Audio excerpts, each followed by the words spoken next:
Hey everybody, it's Brooke with WTI. This is my new favorite eyeshadow.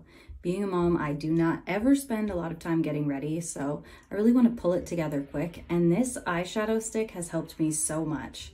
This is the e.l.f. No Budge Shadow Stick in the magnetic pull color, and I love it. It goes on so nice and light. It's not cakey at all. It doesn't feel like there's a bunch of stuff on your eyelids, which I really love, and I usually go for a more natural look. So I like that it starts out lighter and you can really build the coverage that you want. It also has a sharpener in the end, which is super handy when it starts to get a little dull if you want to be super precise with your eyeshadow.